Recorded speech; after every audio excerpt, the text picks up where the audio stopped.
Hi guys, and welcome back to my channel, That Aussie Mum. My name is Suze for those of you who don't know me, and on this channel I like to focus on faith, family and lifestyle. If that's the kind of thing that you're interested in, go ahead, give this video a thumbs up, click that red subscribe button down below and the bell next to it so you get notified when I post new videos.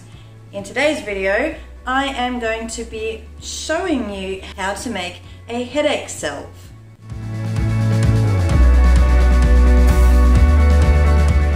So in order to make the headache salve, this is everything that you're going to need.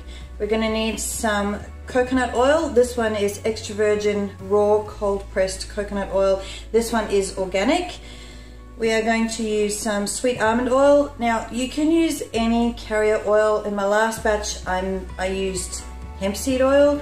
You could use sweet almond oil, you could use jojoba oil, you could use olive oil, any sort of carrier oil. I like to use sweet almond oil because it is very rich in vitamin E, which is fantastic for your skin. And seeing as it's going on your skin, this one is always a good one. Plus it smells amazing. You're going to need some beeswax. You can buy the beeswax pastilles. They can be white, they can be yellow, it doesn't really matter. These ones are a little bit more refined. Normally I would get the non-refined or the less refined beeswax. You can also buy the beeswax in big chunks and grate it yourself, but who has got time for that really? And if you want to make this vegan, you can actually use candelilla wax, or I think the other one is carnauba wax. They have a much higher melting point than beeswax, so you have to watch it a little bit more carefully when you're using those, but they do work, they're fantastic. But for today, I'm not vegan, so I am actually just going to use beeswax.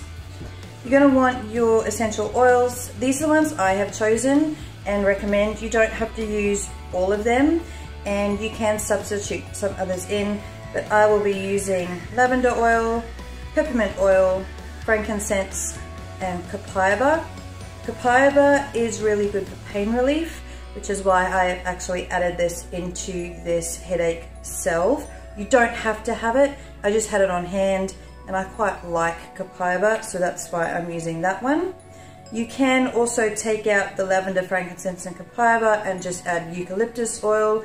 So you have eucalyptus oil and peppermint oil. It's completely up to you which way you're going to go with this. Those are the ingredients, that's it, that's all you need for this. In terms of the equipment, you're going to want a pot with about half an inch to an inch of water in it that we're going to use for a double boiler.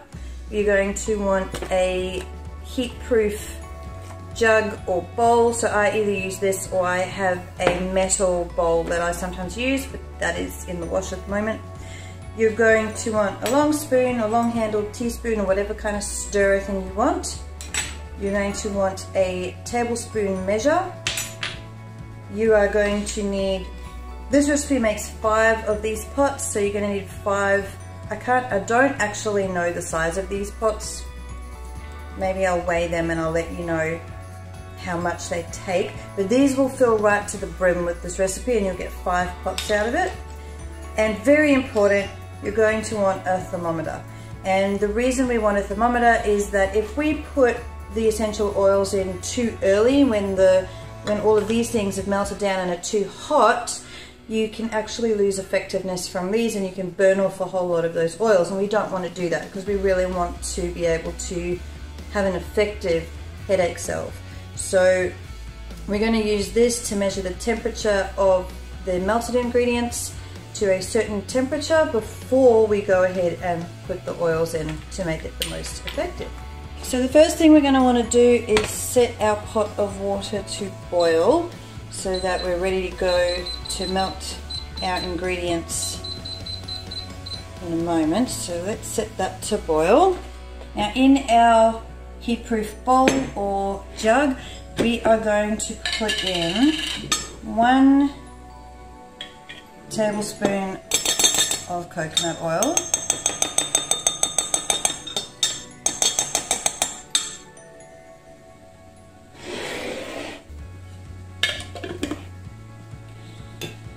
we're going to add in 1 tablespoon of our sweet almond oil, whatever carrier oil you have chosen for this. Just gonna scrape it all out of there. Don't want to waste any.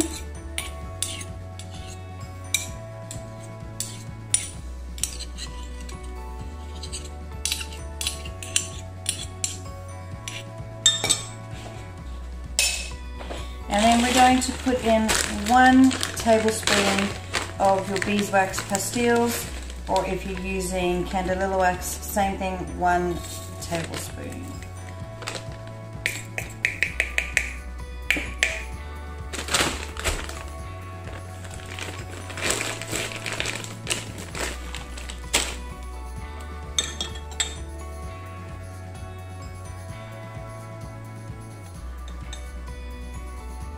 Now that our water is boiling, we're going to take our oil and wax mix and we're going to pop it in to the pot in a double boiler style fashion, and we're going to let it melt.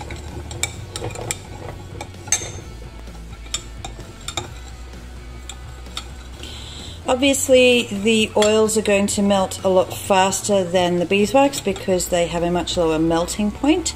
So all we're doing now is just making sure that that beeswax is completely melted and we have one homogeneous melted mixture.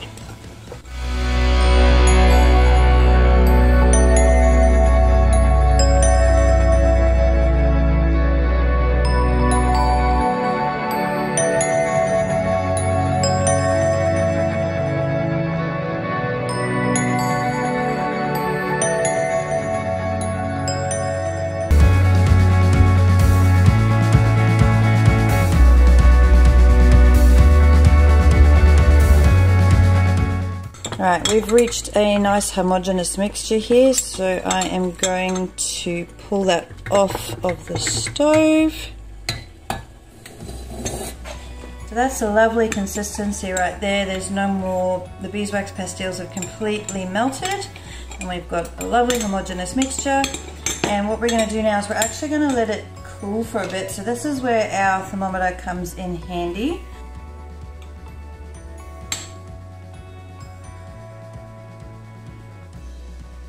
All essential oils have a particular flash point, and if you add those essential oils before they reach their flash point temperature, before the mix reaches its flash point temperature, those essential oils can burn off and therefore are not effective at all. So the essential oils that I've got at the moment, the lavender is probably lavender and peppermint oil, you're looking at about 70 to 60 degrees Celsius. I keep wanting to say centigrade, but it's Celsius.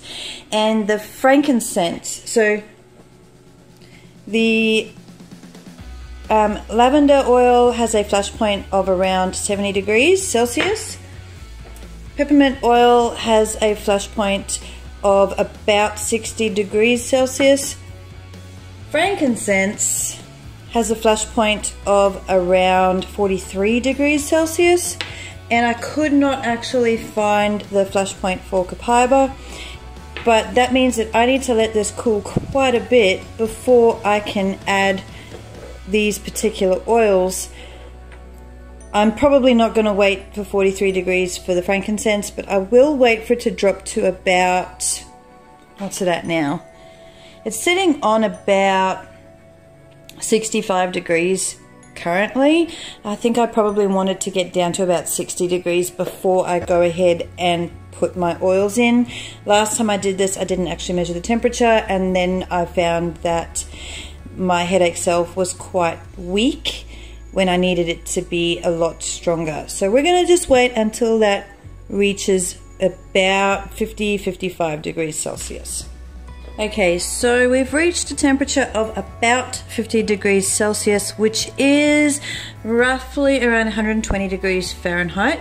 So I'm going to just take this out. You can see that once you pull it out, it actually starts to solidify already on there. So it is still cool and warm. It is still warm enough to still be liquid. As you can see there, it is still quite liquid, but at this point we're going to need to work fairly quickly. So we're going to jump in with our oils, and I am going to put in 12 drops of peppermint oil.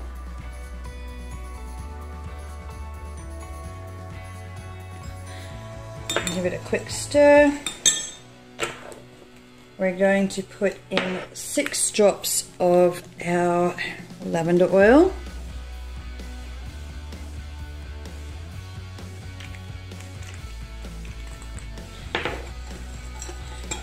Six drops of frankincense oil.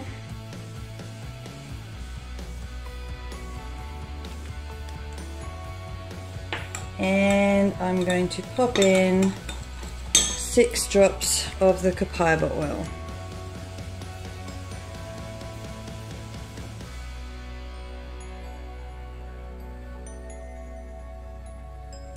Now at this point we need to actually start working pretty quickly because it is starting to solidify in the jug, which we don't want. So let's move on to pouring them into the little pots. We've got our little pots here. This is solidifying really quickly already, which is not ideal, which is one of the problems of working with essential oils, is that with the flash point being so low, it's hard to get it to stay liquid enough to put into pots nicely. We might have to spoon this out.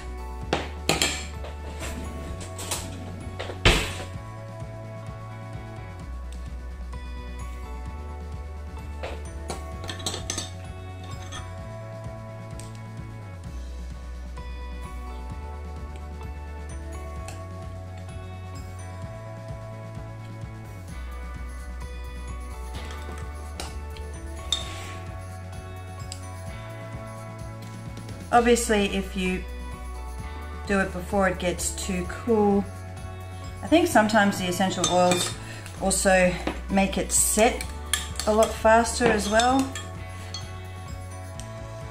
which can make it a bit of a tricky thing in terms of time. Time is of the essence with these, and these are not going to look as pretty, but I think the oils will actually be potent enough to do the job in this batch.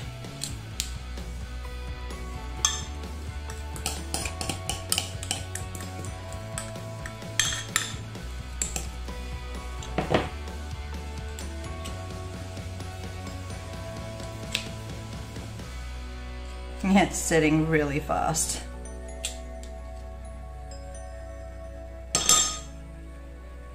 We can just smush that in there a bit more. As it sets, it should settle, hopefully.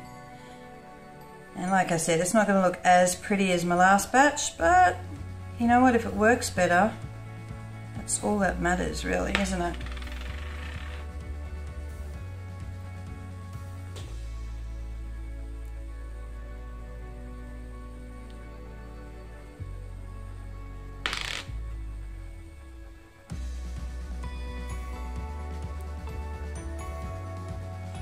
They smell a lot stronger this time.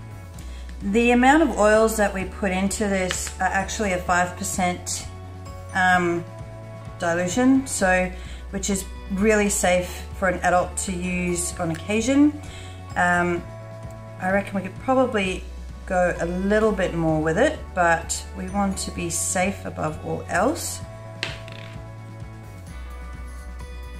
All right. Sadly, this is all solidified way too quickly. This always works really good, and then as soon as you want to film something, it just doesn't do what you said it's going to do, which is, I suppose, par for the course. Alright, we're just going to set those there to cool and solidify a bit more. Hopefully they settle down into those pots a bit more. But they won't take too long, they can stay there for a little bit. The cleanup is the tricky bit. We need to make sure we're using hot water to clean this out. because beeswax down the drain is not so great. You also need to sieve off any beeswax as you go through, but that's pretty much it. It smells really, really good.